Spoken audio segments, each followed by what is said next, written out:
তোমাকে দেখাচ্ছিলাম, আমি গেছিলাম গড়ানাটা। কোথায়? গড়ানহাটায় গয়না নিয়ে এসছিস? সোনা ওই ওই সব আমি এসে দেখবো আজকে। হ্যাঁ, হাতে কাপড়, পায়ের বেলা নাকি যেন তা হাতের ওইগুলো তো এমনি আগে পরাতে হয় নাকি? রং করার আগে পরিয়ে দিবি? খোলাম। ও খোলাম, আচ্ছা।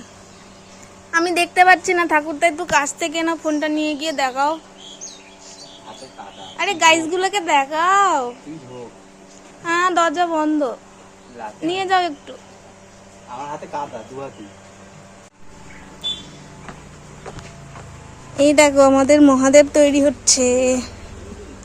সামনে আমাদের বাড়িতে চড়ক পুজো। এর আগে অনেক ব্লগ তোমাদের সাথে শেয়ার করেছি, কিন্তু আমাদের চড়ক পুজোর ব্লগ কোনোদিন তোমাদের সাথে শেয়ার করা হয়নি। তো এবছর আমাদের চড়ক পুজো দেখতে গেলে ওয়েট করতে থাকো। এখন এখানে ঠাকুর তৈরি হচ্ছে, পুজো থেকে শুরু করে চড়ক পুজো, গোষ্ঠ পুজো সব তোমাদের সাথে শেয়ার করব। আমাদের চড়ক পুজোতে তোমরা সবাই চলে আসবে কিন্তু, ঠিক আছে? বলো। ইনভাইট করে দে সবাইকে, সবাই চলে আসবে। ঠিকানাটা দিয়ে দিবি, সবাই দেখে দেখে চলে আসবে, লোকেশন শেয়ার করে দিবি।